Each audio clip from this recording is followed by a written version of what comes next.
The 9,647th meeting of the Security Council is called to order.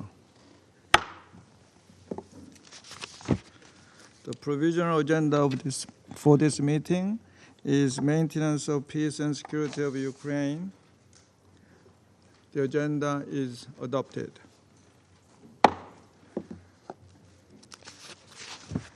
In accordance with Rule 37 of the Council's Provisional Rules of Procedure, I invite the representatives of Latvia, Poland, Romania, Sweden, and Ukraine to participate in this meeting.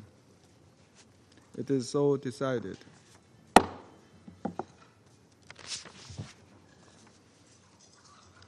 In accordance with Rule 39 of the Council's Provisional Rules of Procedure, I invite Ms. Joyce Msuya, Assistant Under-Secretary General for Humanitarian Affairs and Deputy Emergency Relief Coordinator, to participate in this meeting. It is so decided. In accordance with Rule 39 of the Council's Provisional Rules of Procedure, I also invite His Excellency Mr. Stavros Lambrinidis, Head of Delegation of the European Union to the United Nations, to participate in this meeting. It is so decided. The Security Council will now begin its consideration of item 2 of the agenda.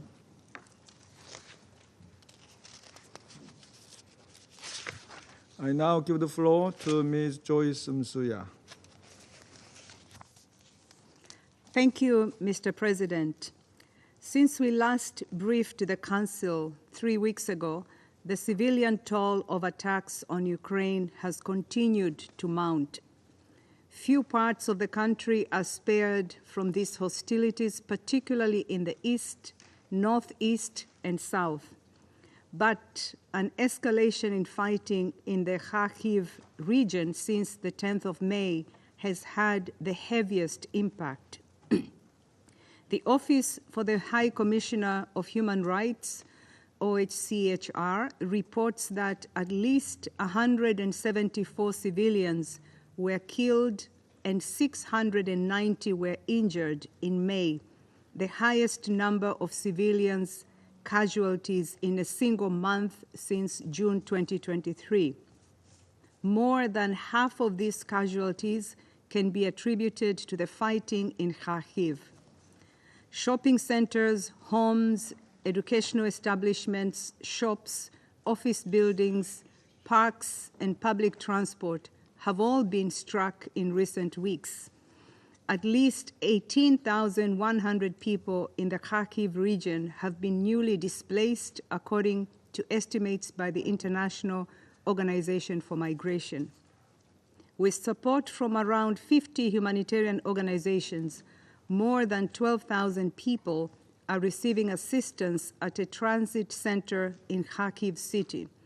This includes food and water, clothes, bedding, household items, cash, psychosocial support, and legal assistance.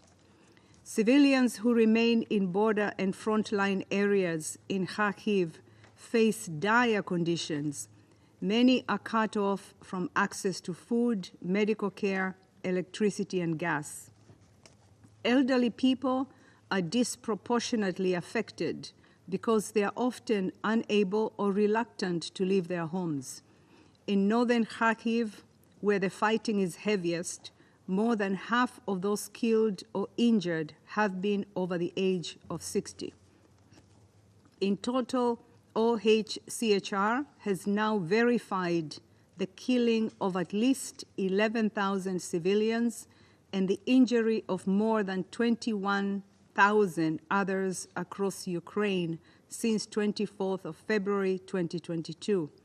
The actual toll is likely much higher. Mr. President, it is 1 year since the Kakhovka Dam disaster, one of the most significant incidents affecting civilian infrastructure since the start of the full-scale invasion. Destruction of the dam unleashed monumental flooding, leaving large portions of the surrounding area underwater. It destroyed homes, displaced families, ruined livelihoods, and disrupted water supply for millions of people. It showed just how extensive and long-lasting the humanitarian impacts of a single incident affecting critical infrastructure can be. That is why it is deeply concerning that systematic attacks on Ukraine's energy infrastructure, a feature of this war since February 2022, continue.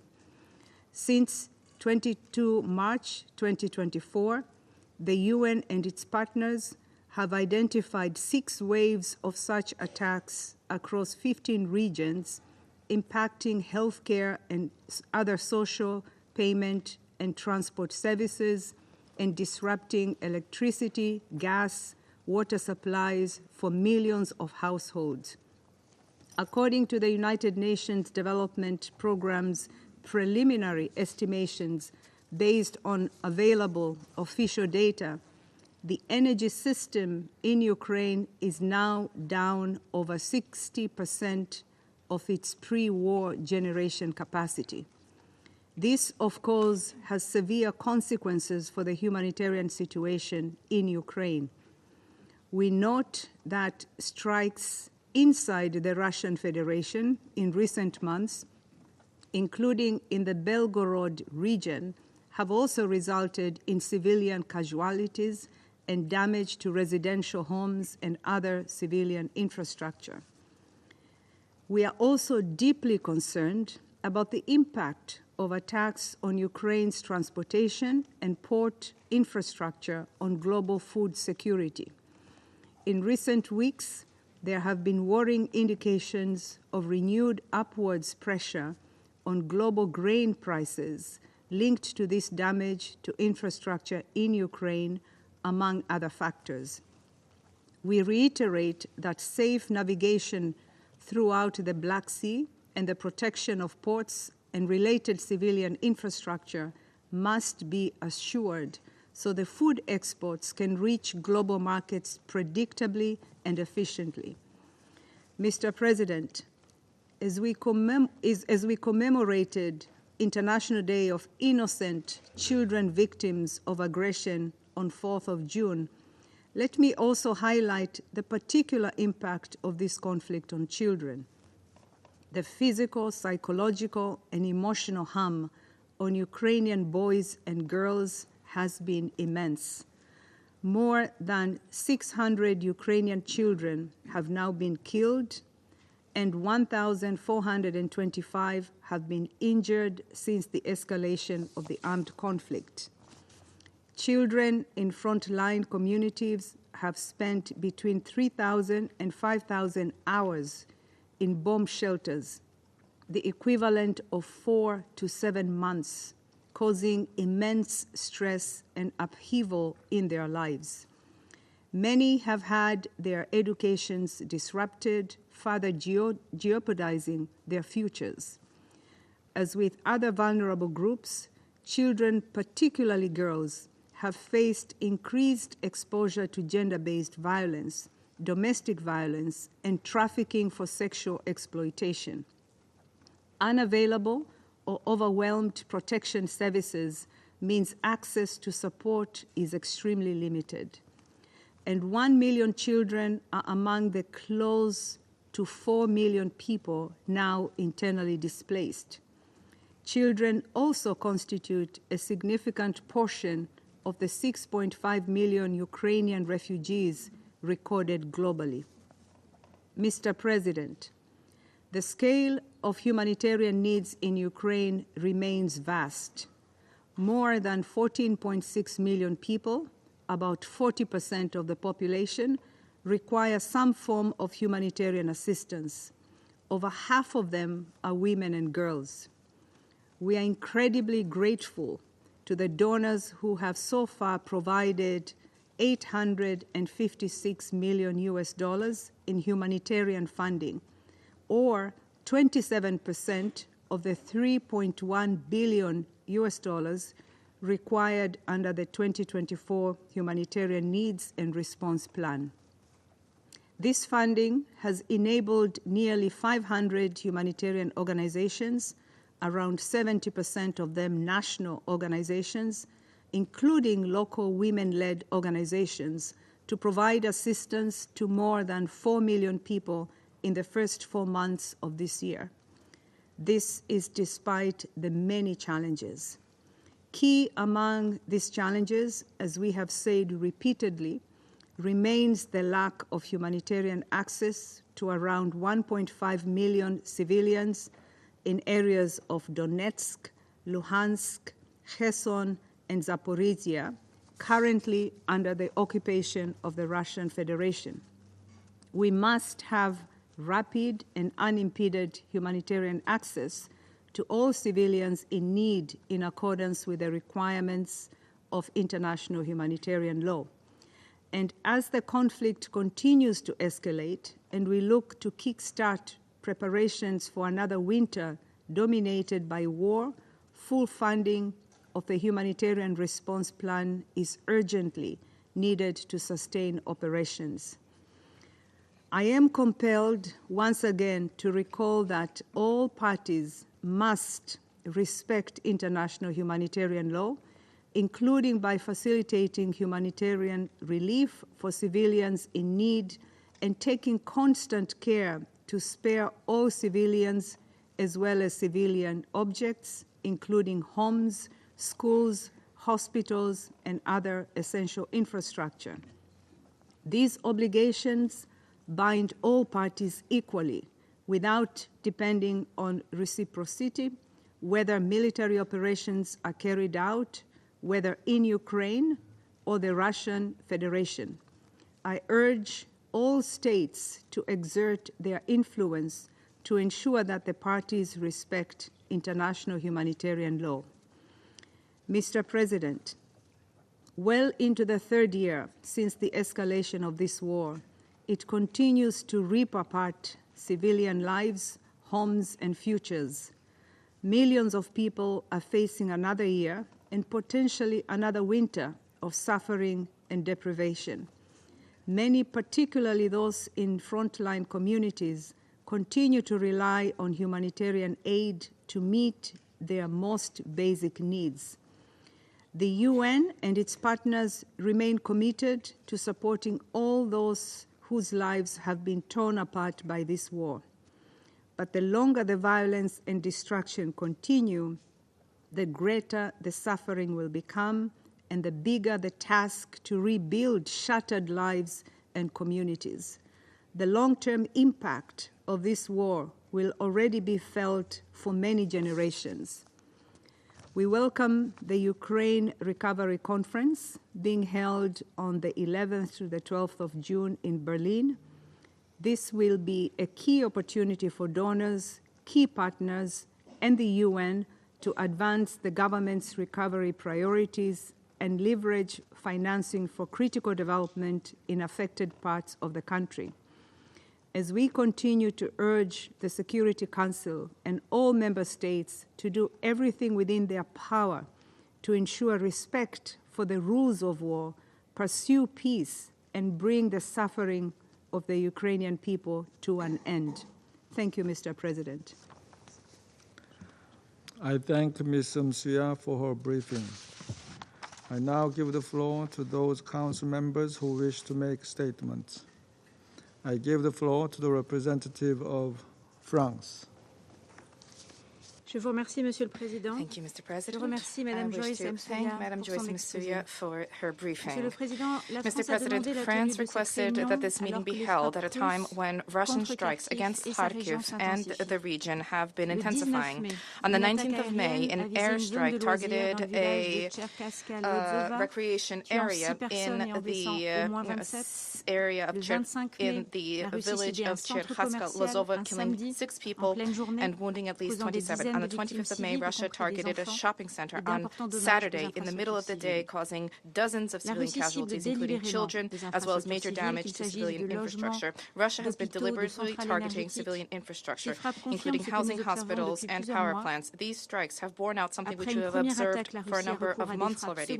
After an initial strike, Russia carries out secondary double-attack strikes, which specifically target the rescue personnel who are rushing to the scene to provide assistance. The situation of internally displaced persons is alarming. The city of Kharkov already hosts more than 200,000 displaced persons. New Russian strikes on that region and the devastation which they generate have forced people to flee. Humanitarian needs have been rising. More than 14,000 people have had to be evacuated since the launch of the Russian offensive in the region since the beginning of the month. These include people who are already vulnerable, the elderly, as well as people with reduced mobility and people with disabilities who have already been unable to leave earlier. Children are significantly affected. They have been displaced repeatedly and suffering grave psychological trauma. The Russian authorities continue to violate IHL. Indiscriminate strikes against civilians and civilian objects constitute war crimes. France condemns these violations of IHL. We reaffirm our support to countering impunity for the perpetrators. President, the humanitarian toll of this war of aggression continues to rise. The UN High Commissioner for Human Rights has determined that 10,500 civilians have been killed since the outbreak of the conflict. The real number, as we are aware, is without a doubt far higher. More than 4 million people, including 1 million children, have been displaced. More than 17 million need humanitarian assistance, as has already been stressed. Access to civilian populations in areas occupied by Russia is impossible. It is essential to provide comprehensive, safe, and unimpeded access to all people in need of humanitarian assistance. President, after more than 2 years of aggression, Russia has been wagering on the exhaustion of the Ukrainian people and on the weariness of those who support them. This will not be the case. We continue to deliver political, military, humanitarian support to Ukraine to help it exercise its right to legitimate defense. We shall continue to call upon Russia to withdraw its troops from Ukrainian soil, as has been demanded by the International Court of Justice in March 2022. We remain mobilized to ensure compliance with the principles of the Charter of the UN, which alone can serve as a bedrock for a fair, lasting peace. While Russia deliberately targets civilians in Ukraine, Ukraine and the rest of the world have been acting to mitigate the humanitarian fallout from this war. This essential issue will be subject of discussions during the peace conference organized by Switzerland next week. Thank you. I thank the representative of France for their statement. I give the floor to the representative of United States. Thank you, Mr. President, and thank you, Assistant Secretary General Masuya, for your briefing. We also welcome the representatives of Ukraine, Latvia, Poland, Sweden, Romania, and the head of the EU delegation to this meeting. Mr. President, on May 10, the Russian Federation launched an offensive against the Kharkiv region of Ukraine. The world witnessed the havoc and destruction that followed. Russia's missiles have hit apartment buildings, shopping centers, and book publishing facilities. Russia's missiles pounded Kharkiv's energy system in a continuation of its practice of attacking civilian infrastructure. These attacks have displaced more than 18,000 people from frontline communities. They have caused at least 400 civilian casualties. This includes the killing of a 12-year-old girl who was simply shopping for groceries with her mother. Mr. President, we greatly appreciate the international and NGO humanitarian organizations that supported the evacuations of thousands of people and are providing evacuees with emergency assistance, including shelter, food, water, and medical care. These relentless attacks are reminders that Putin is not interested in peace. They also remind us of his commitment to an illegal war of conquest with no regard for the staggering toll on his own people or the people of Ukraine. Putin has no regard for Russia's obligations under the Geneva Conventions, given the haggard, beaten, and malnourished bodies of prisoners of war returned to Ukraine on May 31, following the first prisoner swap in months. UN reports concluded the majority of Ukrainian prisoners of war are subject to routine medical neglect, torture, and other ill treatment in detention. This includes mock executions, electric charges to ears and genitals, beatings, and sexual violence, including rape. The UN Special Rapporteur on Torture concluded that torture and other inhumane acts perpetrated against prisoners of war, as well as civilians, appear orchestrated as part of state policy. Russia also continues to deny international monitors and humanitarian organizations access to the Ukrainian territory it occupies, as well as to facilities in Russia holding prisoners of war and Ukrainian civilians. Russian armed forces and affiliated groups were listed in the annexes of the Secretary General's 2023 annual report on children in armed conflict, which asserts that they are responsible for, among other things, killing and maiming children. And Russia continues its forcible transfer and deportation of Ukrainian children as part of a systematic campaign to strip the most vulnerable victims of this war of their Ukrainian identity. Vulnerable children were taken from Ukrainian caregivers and relocated to Russia. In many instances, these children were provided with Russian names and passports and adopted by Russians. These transfers are not humanitarian in nature. They may amount to war crimes.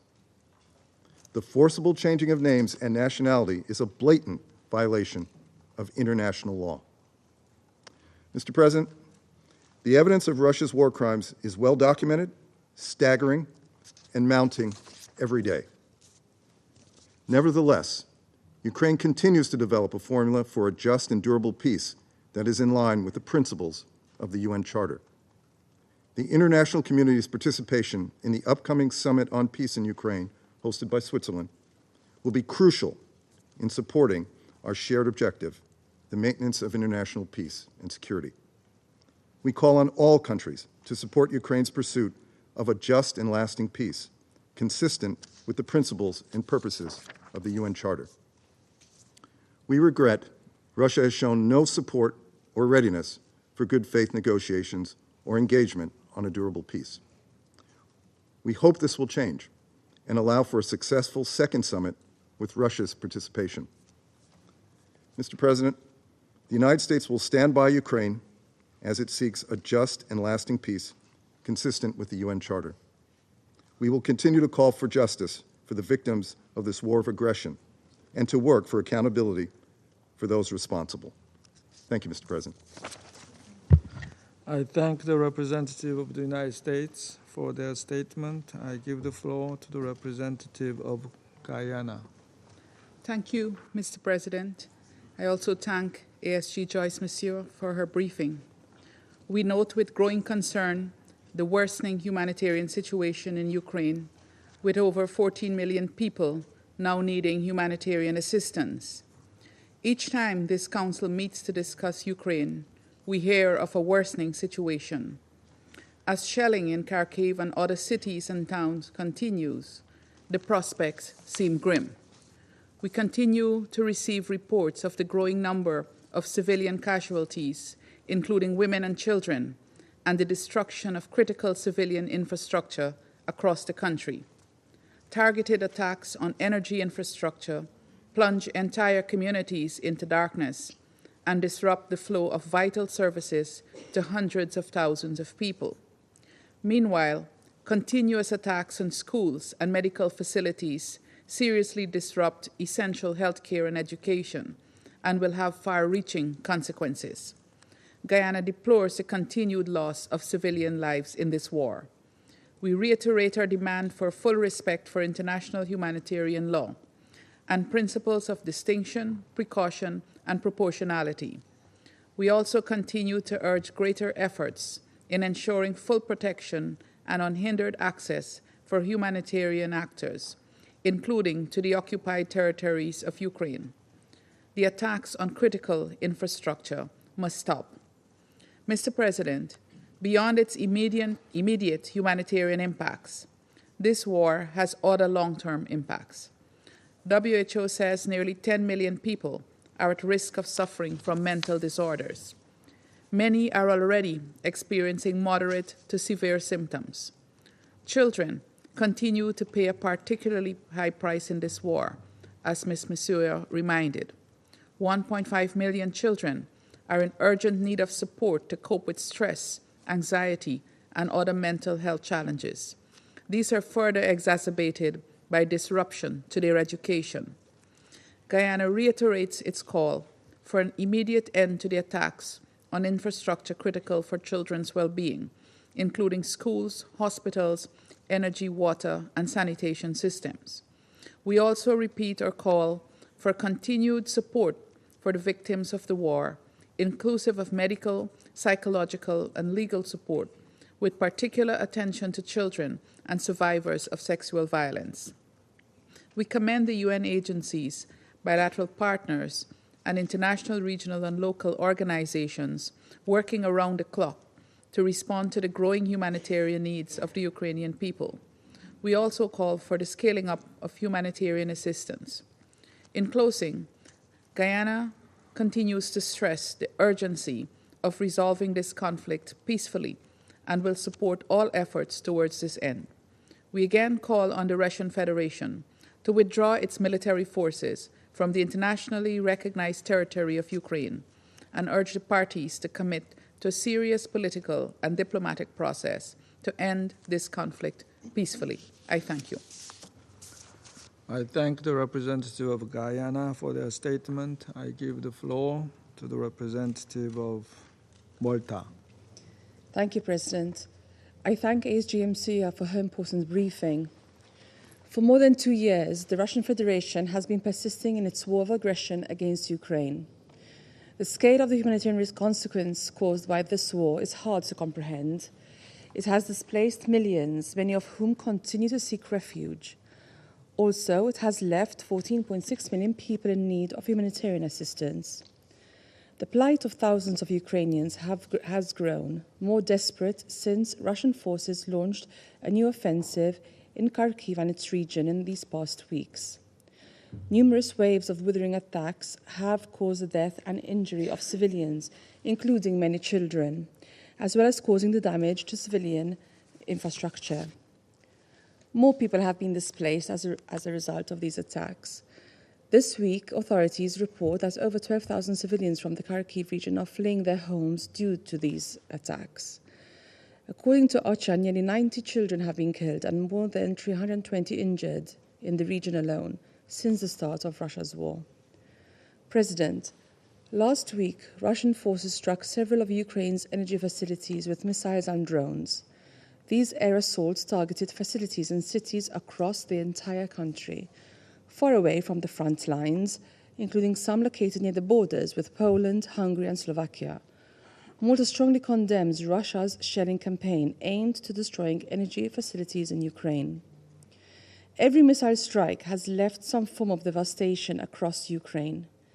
Even if Russia decides to end its war today, in many places, men, women, and children have nothing to go back to. Malta urges the parties to comply with their obligations under international humanitarian law and protect all civilians as well as civilian objects, including homes, schools, hospitals, grain houses, and other essential infrastructure. President, the intensification in hostilities continues to disrupt humanitarian operations across Ukraine, impacting relief efforts. Additionally, Russia's bombardments have resulted in casualties of rescuers trying to save the very lives that they are trying to save. Since February 2022, WHO has verified 1,808 attacks on healthcare. This is unacceptable. Malta reiterates that there must be no impunity for these crimes. The perpetrators of these actions must be held to account for the damage caused. We express our full support to the mandate of the Independent International Commission of Inquiry on Ukraine, as well as to the Register of Damage Caused by the Aggression on the Russian Federation against Ukraine. Forced displacement has exposed the most vulnerable, especially children, to various protection risks, such as exploitation, abuse, violence, and separation from their family. This has led to severe stress and psychological trauma. Women and girls are also being affected disproportionately, being exposed to rural food insecurity and gender-based violence. This important topic will be discussed at the Summit on Peace in Ukraine, to be held in Switzerland later this month. We fully support the summit and the efforts aimed at a comprehensive, just and lasting peace for Ukraine, based on international law and the UN Charter. In closing, President, Malta calls upon Russia once again to unconditionally and completely withdraw all its forces and military equipment from the entire territory of Ukraine within its internationally recognized borders. Thank you. I thank the representative of Malta for their statement. I now give the floor to the representative of Algeria. Thank you, Mr. President. I wish to convey at the outset my thanks to ASG Joyce Masuya for her briefing. Algeria expresses a deep concern over the continued deterioration of the humanitarian situation induced by the military operation in Russia and Ukraine. The civilians continue to bear the heavy toll of this operation, with an important loss of civilian lives and a dire humanitarian situation. The destruction of critical civilian infrastructure, including residential both in Ukraine and in Russia, are still a source of deep concern.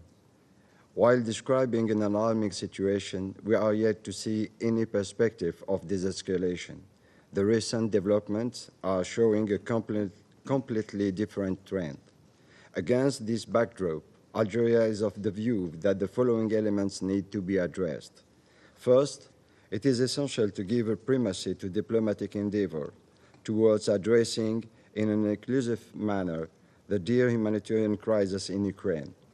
For that to be achieved, all parties have to choose the path of desescalation and compliance with the UN Charter and the international law, including the international humanitarian law. Second, the logic of confrontation cannot be sustained and has to leave space of restraint, dialogue, and negotiation guided by the principle of inclusiveness and peaceful settlement of disputes. In this very spirit, Algeria supported the initiative of the Arab League by being part of the Arab Contact Group, which met the two parties at an early stage of the conflict as part of good officers' efforts, and called the international community to refrain from any action likely to obstruct the negotiation and prolong the crisis. Algeria reiterated its commitment to make any peace effort aiming of laying the foundation for a steady and peaceful solution to this crisis. Third, the continued polarization of this crisis is a source of serious concern for Algeria, as it contributes to prolong the crisis and heighten the risk of escalation, with adverse repercussions on international peace and security, as well as socio-economic consequences, including in terms of food and energy security. Despite the glooming picture we are getting from the ground, Algeria prefers to cling to the hope of peace. There is a need to identify all ways and means of putting an inclusive and fair peace process on track. Algeria still believes that multilateralism can deliver and calls for the intensification of international diplomatic efforts to resolve this crisis, thus avoiding the collapse of diplomatic norms and reaching a peaceful settlement based on the purposes and principles of the UN Charter and the legitimate Security Council of all parties.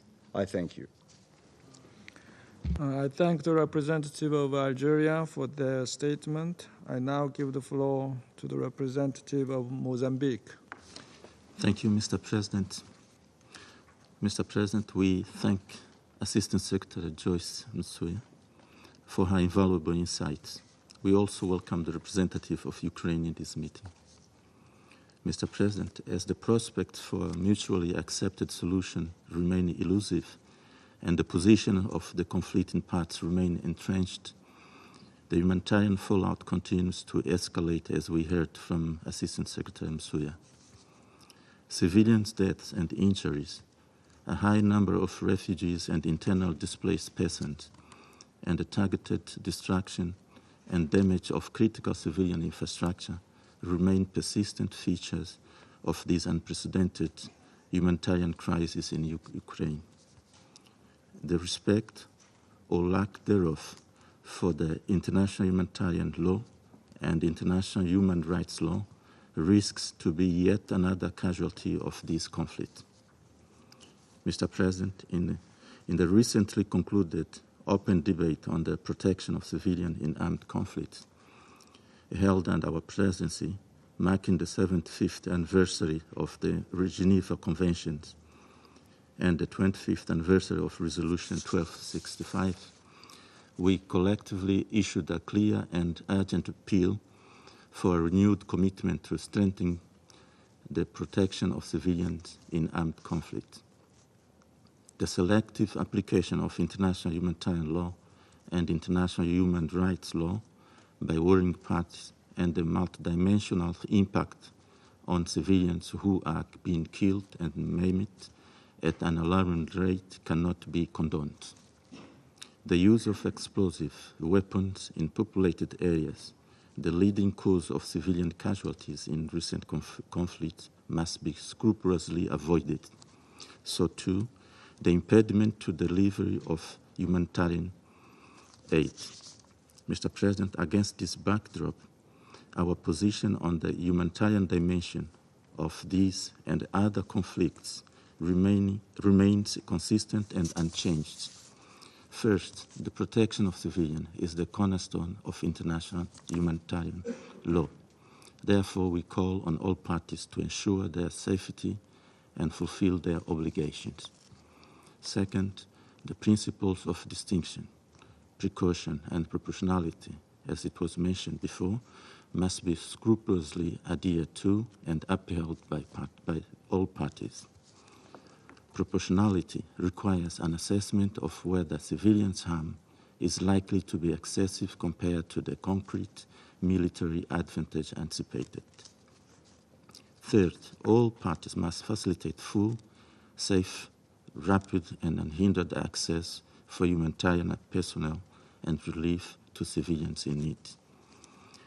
All these are core aspects of the Resolution 27 recently adopted by this Council. Therefore, we appeal to donors for a generous response to OCHA's humanitarian response plans for these and other conflicts. Flexible, predictable, sufficient, and timely funding are crucial to guarantee the delivery of critical support and services, particularly for women, children, and other vulnerable groups who are bearing the brunt of conflicts. Mr. President, ultimately, ending this conflict is the most secure path towards addressing its man-made humanitarian consequences. To achieve this, we urge the parties to cease hostilities without delay, resume direct negotiation without preconditions, and engage in dialogue in good faith. In our humble opinion, this is the most appropriate way to end this conflict and lay the foundations for lasting and sustainable peace between the two countries. I thank you, Mr. President.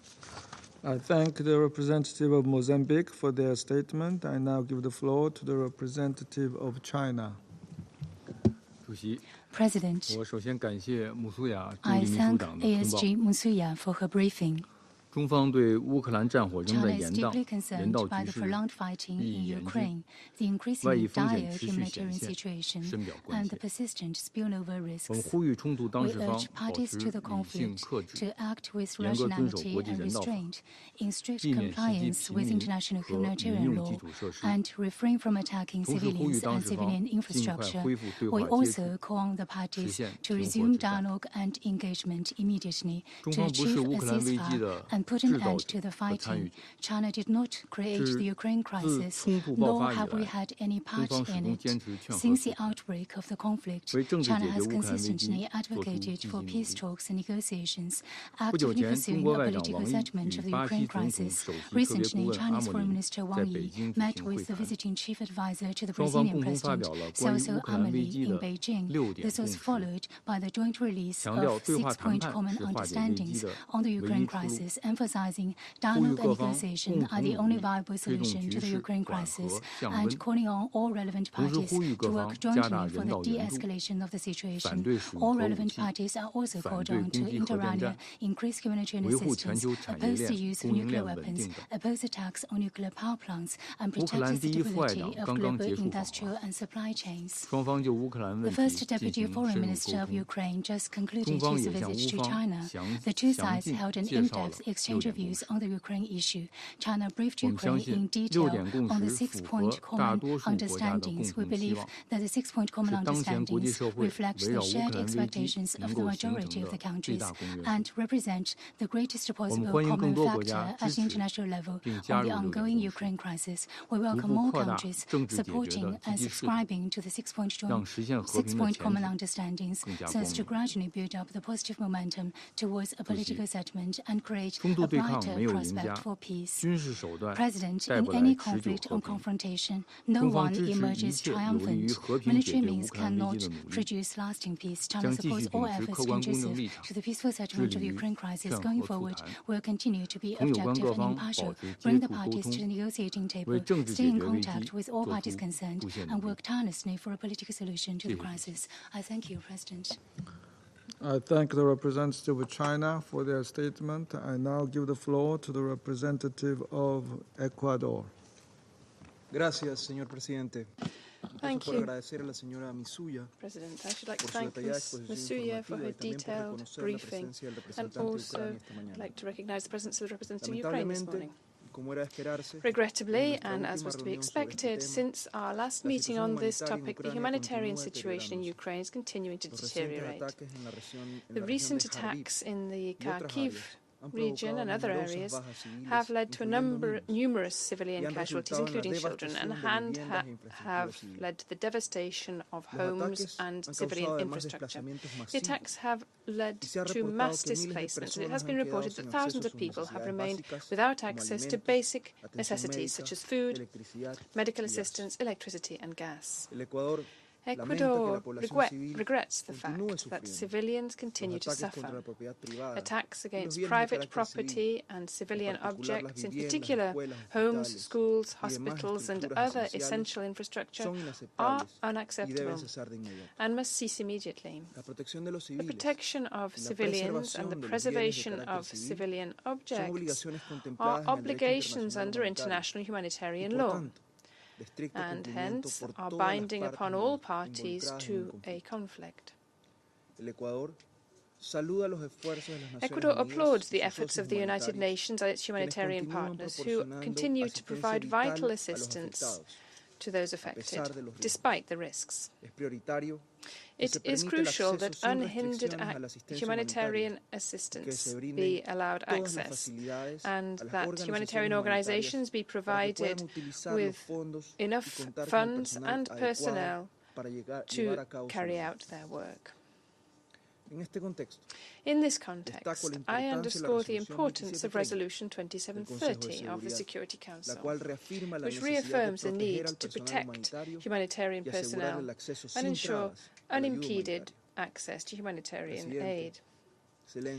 President, Excellencies, colleagues, in recent days, Mr. Martin Griffiths was clear and categorical in his analysis of the global situation during his final press conference as OCHA Under-Secretary General, and he stressed, I quote, that we are not using dialogue when we had committed to do so, and we are failing those who founded the United Nations in 1945, end of quote. But I wish to finish by echoing the words of Mr. Griffiths, who has left an indelible mark in his tireless work to defend humanitarian assistance in crisis contexts. And I quote, humanitarian workers are doing great, heroic work on the ground,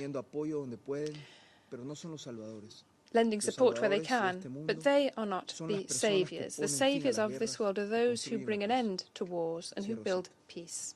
End of quote. So I would like this reflection to be an urgent call to action for all of us. Thank you. I thank the representative of Ecuador for their statement. I now give the floor to the representative of Slovenia. Thank you, Mr. President. I wish to thank Assistant Secretary and Deputy Emergency Relief Coordinator, Ms. Masuya, for her briefing, and wish to make a couple of points on behalf of my delegation. One, Russia's relentless attacks on Ukrainian critical energy infrastructure. This represents another in the line of flagrant violations of international humanitarian law by Russia. In the city of Kharkiv, practically all power generation capabilities were destroyed, as was the most of transmission infrastructure connecting the city with the rest of Ukrainian power system. The situation throughout the country presents a great challenge for the summer months and is almost insurmountable for the coming winter months. Targeting critical energy infrastructure has zero military value. Its only goal is bombing the Ukrainian population into submission. Slovenia condemns attacks against energy generation and transmission infrastructure in the strongest possible terms. 2, rising numbers of internally displaced persons. An estimated 3.7 million people are internally displaced in Ukraine. This number surged in May when Russia opened another front in the Kharkiv region. Almost 20,000 people fled from the areas of active fighting to the city of Kharkiv, only to be exposed to further Russian aerial attacks on the city itself. As reported by ASG Masuya earlier this morning, the girls and boys in frontline regions spent the equivalent of 7 months underground. Colleagues, that is no way to spend childhood. Attacks against civilian infrastructure, which provide essential services for the civilian population, needs to end. A shopping center and a printing house are not military targets. 50 civilian casualties in one day is not collateral damage. It is time for these so-called highly precise Russian strikes to end. It's time for all attacks to end and for Russia to withdraw all of its troops from Ukraine. 3, a prospect for peace. Slovenia fully supports the peace summit that will take place in Switzerland in a couple of days and will attend it at the highest level. We call on all member states to attend the summit and make this a first meaningful step towards peace. Ukraine and its people desperately need peace. The wider region needs peace, and this is the first step in the right direction. I thank you. I thank the representative of Slovenia for their statement. I now give the floor to the representative of United Kingdom. Thank you, President. And I would like to thank ASG Masuya for your very informative briefing. Colleagues, we cannot say it enough times. Russia, who used their seat on this council to opine on and to sit in judgment on other countries on this council's agenda, are, as we speak, bombing Ukrainian civilian infrastructure with no regard for civilian life, in an illegal war of aggression, and in defiance of the UN Charter. Let me make 3 specific points. First, we should look at the facts. The Dnipro hydroelectric power plant, the largest in Ukraine, was severely damaged in a targeted attack by Russia and can no longer produce electricity. A breach of the dam would have had even more severe humanitarian consequences. This Council should reject categorically Russia's deliberate and illegal assault on Ukraine's energy infrastructure. Second, Russia's opening of a new front in the northeastern region of Ukraine has exacerbated an already desperate humanitarian situation. Over the 10th to the 28th of May, the Human Rights Monitoring Mission in Ukraine verified that 45 civilians were killed and 189 were injured in the Kharkiv region and city. This includes the devastating attack on a civilian shopping centre on the 25th of May. Many thousands of people have been evacuated, and IOM estimate the total number of internally displaced to be around 3.5 million. The UK echoes the UN Humanitarian Coordinator for Ukraine, Denise Brown, who has condemned the repeated attacks in Kharkiv and Kharkivska Oblast. As she said, those fleeing their homes have suffered a new trauma in Kharkiv, having arrived in search of safety. And, as ASG Masuya reminded us, this has an especially damaging impact on children in those areas. We should not tolerate children having to grow up under constant bombardment from Russian missiles, drones, and shells. Third, we commend the bravery of humanitarian partners on the ground who are responding to intensification of attacks in the north by supporting evacuations from villages, responding to emergency needs, and improving preparedness measures for future strikes.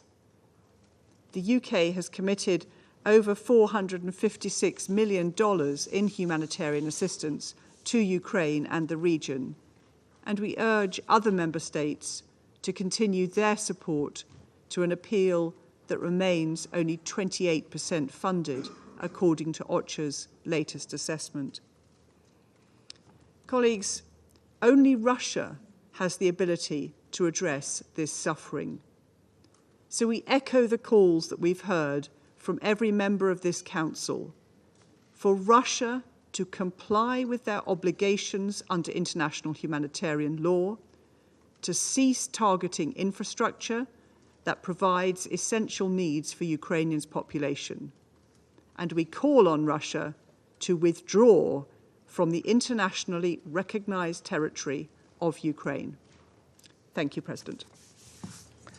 I thank the representative of the United Kingdom for their statement. I now give the floor to the representative of the Russian Federation. Господин председатель, ни для кого уже давно не секрет, что западные делегации созывают заседания Совета Безопасности ООН по Украине для галочки, по своему ежемесячному графику и заранее распределив роли. Нет никаких сомнений в том, что им в реальности нет никакого дела до гуманитарной ситуации на Украине и в целом до страданий мирных жителей в этой стране, и уж тем более на приграничных территориях России. In that country, or especially in the bordering territories of Russia. In principle, they don't have any concern for this anywhere in the world. For the United States and European countries are fighting not for Ukraine, but rather for their so-called leadership, for the furtherance of their geopolitical agendas. A stark example of this is the humanitarian catastrophe in Gaza. Have there been many open meetings on this question? Have they been initiated by Western delegations? And yet, the number of the dead there has already long surpassed 30,000 people. However, for those concerned purely with the domestic political parochial agendas in those countries, our Western colleagues have no concern for Gaza, which is being razed to the ground, wiped from the earth, and this is another inconvenient issue for this. Such double standards are shameful. Another confirmation of the egregious hypocrisy of the West is the fact that they wax poetic about the humanitarian consequences of the conflict in Ukraine. And at the same time, Western capitals have been deliberately continuing to escalate the situation, allocating for their protégés in Kiev, giving them carte blanche for the use of NATO weaponry against the territory of our country. What are utterly false are the statements of Western countries about their aspiration for peaceful and sustained resolution to the conflict. What they have proposed proposed as a resolution is not a peace formula, but rather a formula for war and bloodshed. At the heart of this is a primitive attempt to advance an ultimatum to the Russian Federation, and the advancement of this as a conference, the conference in the Swiss city of Bürgenstock, is nothing other than a propagandistic hangout among friends with zero added value. It is increasingly clear to more and more members of the international community that any discussions on issues related to Russia's sovereignty and security are futile if they are carried out without Russia's representation, without taking into account its interests. Western pseudo-peacekeepers have organized yet another anti-Russian gathering, and they have discredited their efforts long ago already. And in February 2014, they initially putatively guaranteed a political resolution between the Ukrainian government and the opposition in Maidan, only to the following morning extend support for the coup. In 2015, 1 year after the brutal war by Kiev against the residents of Donbass, the Minsk agreements were signed. And even here, Western guarantors of the agreements, as it turned out later, not only had no plans to prompt Kiev to implement this, but they also openly acknowledged that the signing of the package of measures was done merely to arm Ukraine and to prompt it towards a new war against Russia. In 2022, another opportunity for peaceful resolution slipped away. The delegations in Istanbul initialed an agreement which set out the contours that were acceptable to the parties for peaceful coexistence, and this was simply jettisoned after the arrival to Kiev of former Prime Minister of the UK, Boris Johnson. Why did he do this? Why are the Western countries providing Ukraine with more and more weapons? Are they concerned about the plight of civilians in Ukraine? No. Instead of hope for peace, a purpose was set out before Kiev to achieve, to place the population of the country on the battlefield for the advancement of its Western sponsors' geopolitical agendas. And this goal has been systematically furthered. With each passing month, the Ukrainian army absorbs thousands of casualties. There is a complete, violent and forcible mobilization with untrained younger Ukrainian men being brought to the fore. It is no secret that the lowering of the conscription age is something that the U.S. administration insisted on. The plans are to drop the age from 25 to 18. The lives of the younger generation of Ukraine are entirely expendable to Washington.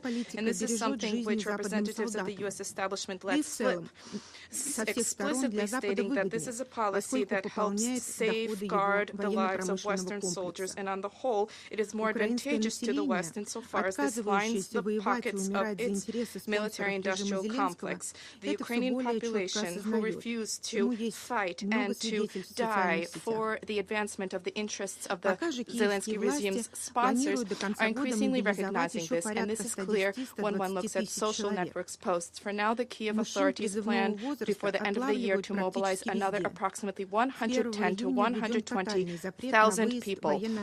Conscription-age men are being rounded up virtually ubiquitously, and as of the 1st of July, there has been a total ban imposed on the exit of military-age people from Ukrainian territory. As the situation on the line of contact shows, all these steps do not help to avoid the irreversible. The Russian armed forces continue to methodically and systematically liquidate the entire Kiev regime's military capabilities,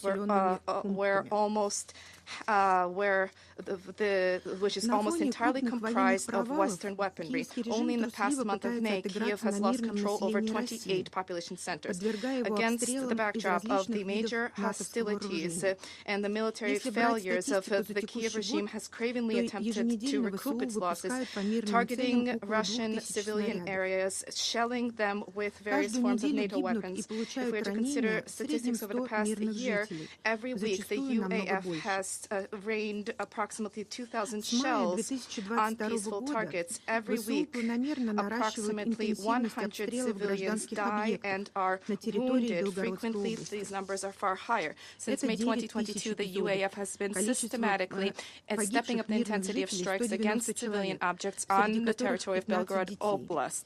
This is 9,000 episodes, and the number of the dead civilians are 190, including 15 children. 900 have been wounded, 83 are children. And the shelling reached its peak in the period from December 2023 to June 2024. During the New Year's holidays, a cynical crime was perpetrated in Belgorod. A strike targeted the center of the city. 25 people died. 4 were children, including 2 entire families. On the 12th of May, as a result of a combined strike with the use of the Czech Vampire MLRS, 6 Tochka-U missiles, and the Olha MLRS, an entire apartment building was destroyed in Belgorod. 15 people died, 2 of whom were children. This was subject to merely one line in the statement from Madam Masuya. Not a word about this was said in the statements from Western delegations, not to mention the thousands of the lives of ordinary people who perished in Donbass since the beginning of the war in 2014. Today, once again, we received news about a strike in Lugansk with 5 American ATACMS missiles. American ATACMS missiles. And once again, this targeted apartment buildings and civilian objects. 3 people died. These kinds of attacks are blatantly terrorist acts, and they are entirely devoid of any military expediency whatsoever. There has been a significant uptick observed in the use of anti-personnel and cluster munitions. These are munitions which do maximum damage specifically to civilian populations. The systematic persecution by the Ukrainian militants is carried out with and emergency service personnel are being targeted, as are medics, with the use of secondary strikes in the areas where initial strikes are carried out. The sole purpose is to generate a humanitarian crisis in the region, to instill fear in people, and to make the lives of civilians unbearable. Western members of the Council, do they have any care or concern about discussing these crimes perpetrated by the Kiev authorities? Of course, the lives of Russians are of no concern to Western states, but neither we nor the Russian armed forces have any intention of tolerating this. Today, we have once again heard more and more Western tall tales, fabrications about the use by evil Russians, their weaponization of hunger and cold, and their alleged deliberate destruction of schools, hospitals, the targeting of Ukrainian POWs and children. The U.S. representative mentioned violence against Ukrainian POWs, but he mentioned this not because this is true, but he mentioned this because the U.S. is very well aware of what such torture against POWs is. They showed this in Guantanamo and Abu Ghraib in Afghanistan, and they showed this with those examples clearly to the entire international community. But this delegation has no concerns with trotting out endless lies. Western donors are eagerly reporting on the humanitarian assistance delivered to civilians, and they are branding the Russian Federation for its refusal to grant entry to biased pseudo-human rights and humanitarian NGOs to our territory.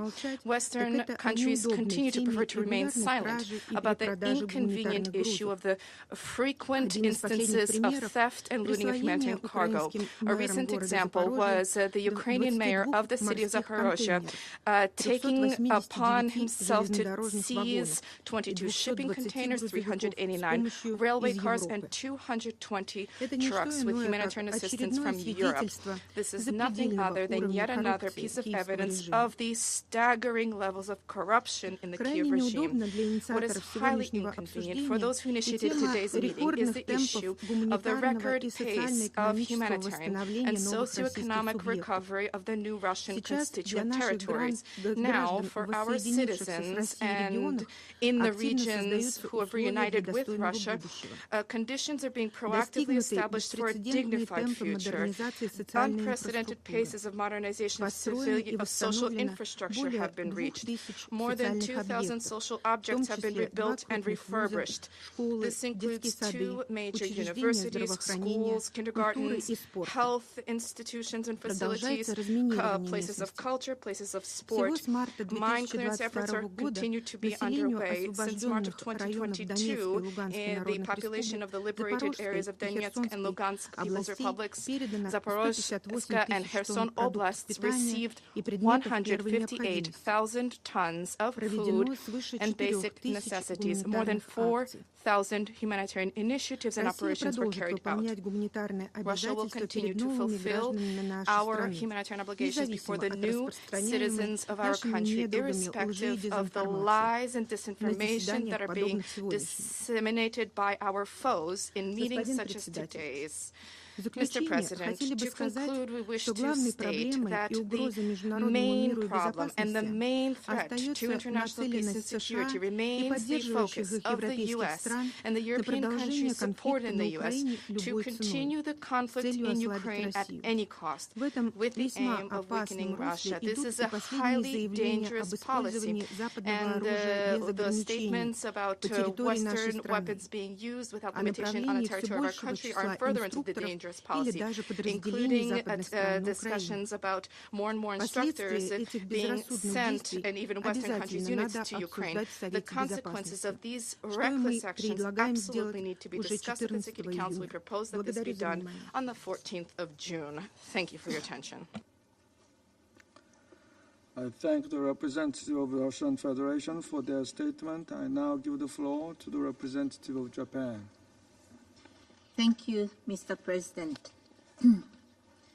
I thank ASG Ms. Musuya for her valuable briefing. Just over 3 weeks ago, this council was convened to address the humanitarian crisis in Ukraine, focusing on the ongoing attacks on energy-related facilities across the country. Today, we have come together once again to confront the grim reality caused by the escalating attacks in the Kharkiv region. It is deeply regrettable that, in today's briefing, we were reminded of the numerous and increasing civilian casualties resulting from the clear violation of the UN Charter by a permanent member of the Security Council. Russia's unprovoked war of aggression against Ukraine has led to the death and injuries of countless innocents, continuing to worsen the humanitarian crisis on the ground. Japan expresses its deepest regret over the necessity to repeatedly condemn actions such as the recent attack on the residential area in Kharkiv that resulted in civilian casualties and hindered rescue efforts. Local authorities reported the evacuation of over 11,000 people from the Kharkiv region due to intense fighting.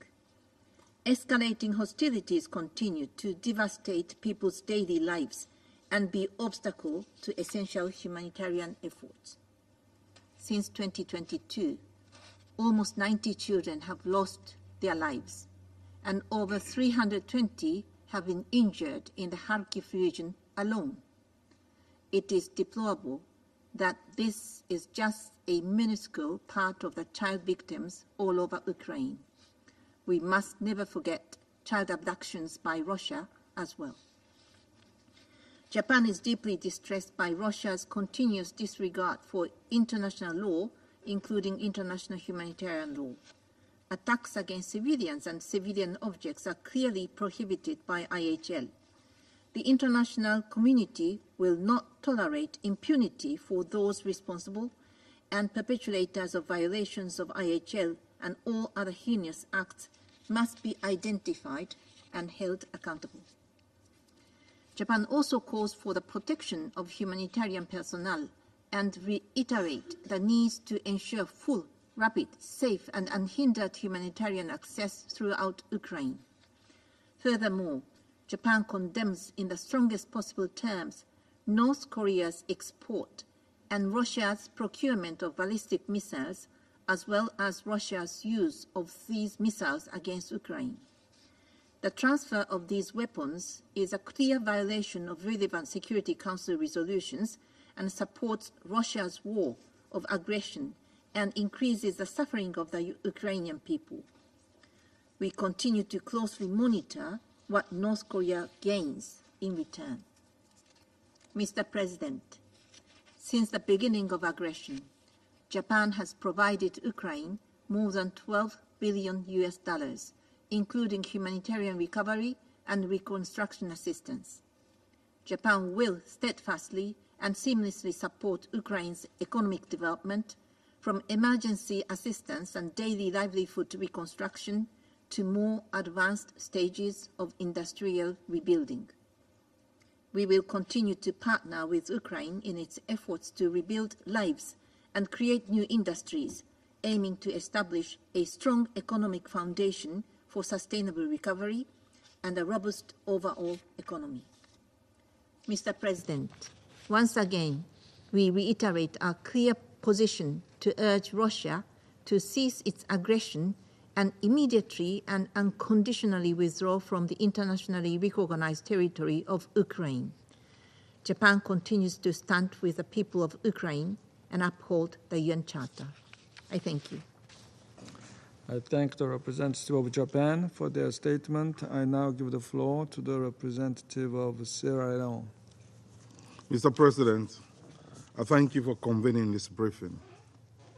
Let me also thank Ms. Joyce Msuya, Assistant Secretary General for Humanitarian Affairs and Deputy Emergency Relief Coordinator, for a valuable briefing. I welcome the participation of the representative of Ukraine in this meeting. Sierra Leone is deeply concerned about the ongoing humanitarian crisis in Ukraine, particularly in the city of Kharkiv and the surrounding region, which has been severely impacted by the recent escalation in hostilities, with the potential for further deterioration if the hostilities persist. We note with concern the recent attacks on civilian infrastructure, which have caused significant casualties and displacement. Residential areas, shopping centers, and other vital facilities have been targeted, leading to a considerable loss of lives and widespread destruction of homes and essential services, posing severe threat to the safety and well-being of the affected population. A most recent example is the reported strike on the epicenter hypermarket in Kharkiv, resulting in numerous fatalities and injuries, including civilians engaged in their daily activities. The ongoing aerial attacks and shelling on energy and critical infrastructure hinder the delivery of aid and the rebuilding of essential infrastructure and exacerbate the humanitarian crisis. The energy supply challenges, particularly as we approach the colder months, further threaten the well-being of the affected populations, underscoring the need for a sustained and flexible humanitarian response and cessation of hostilities. Mr. President, the United Nations Human Rights Monitoring Mission in Ukraine has verified that since the intensification of hostilities in early May, there have been 45 civilian deaths and 189 injuries in the Kharkiv region alone. These recent figures bring the total number of documented civilian casualties to 32,231, including at least 10,911 deaths, while noting that the real figures are likely to be considerably higher. UNICEF confirmed on 13 May that nearly 2,000 children have been killed or injured in Ukraine since the start of the conflict in February 2022, highlighting that the number of child fatalities this year has increased by almost 40% compared to 2023. IOM has further reported that over 17,300 individuals have been compelled to flee their homes with minimal belongings. People who have fled the areas along the Kharkiv region front line describe having to shelter for days in cold, dark basements with no electricity amid intense area bombardment, strikes by drones and missiles, and artillery shelling. The vulnerability of these displaced persons, particularly the elderly and those with disabilities, cannot be overstated. We note with alarm this report of acute stress among the displaced populations, particularly those who have endured multiple displacements. Further, and according to OCHA's situation report, roughly 40% of Ukraine's population is in need of some form of humanitarian assistance. This underscores the severe impact of the conflict on the local population and the urgent need for increased humanitarian assistance. In this regard, Sierra Leone acknowledges the commendable efforts of Ukrainian authorities in collaboration with volunteers and international humanitarian organizations, including the UN Refugee Agency and its partners, in establishing transit centers and providing relief to those affected. Sierra Leone emphasizes the vital importance of adhering to international law, in particular international humanitarian law, with the prohibition of attacks on civilians and civilian infrastructure. The protection of civilian lives must be paramount in any conflict and in the Ukraine conflict.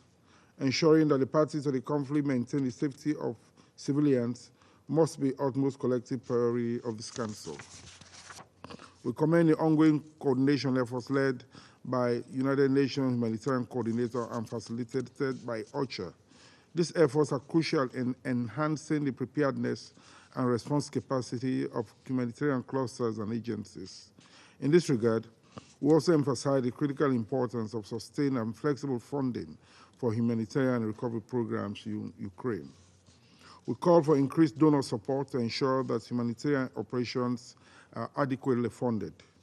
UNHCR highlights that the current funding levels are insufficient to meet the escalating needs, particularly as we approach winter, a season that will intensify the hardships faced by those without stable homes or access to reliable energy supplies. It is also important that the civilian populations are provided robust psychological support. We stress the need for continued collaboration and support from the international community to address the multifaceted needs of the displaced and affected populations. Let me close, Mr. President, by reiterating Sierra Leone's commitment to support international efforts to address the humanitarian crisis in Ukraine, as we stand ready to work collaboratively with all involved parties and populations to alleviate the suffering of the affected civilian population. We call on the international community to demonstrate solidarity and unity in providing the necessary assistance and resources to respond effectively to the urgent humanitarian needs. As we look ahead, it is imperative that all parties involved prioritize the protection of civilians, the respect for international humanitarian law, and the facilitation of humanitarian access to ensure the delivery of life-saving assistance to those in need. Finally, Sierra Leone called for an immediate cessation of hostilities, respect for Ukraine's sovereignty, unity, and territorial integrity within its internationally recognized borders, and for constructive and inclusive diplomatic efforts to achieve a peaceful and lasting resolution to the conflict, taking into account the legitimate concerns of all parties involved. In the conflict situation, peace is negotiated, not with friends, but rather the parties to the conflict. I thank you. I thank the representative of Sierra Leone for their statement. I now give the floor to the representative of Switzerland. Merci, Monsieur le Président. Je remercie la secrétaire générale aux affaires humanitaires, Ms. Joyce Msuya, for her statement. Les conséquences the consequences of the high intensity of Russian attacks are being felt throughout Ukraine. Switzerland is deeply troubled by the daily news from various regions where human lives are being shattered and humanitarian needs are worsening.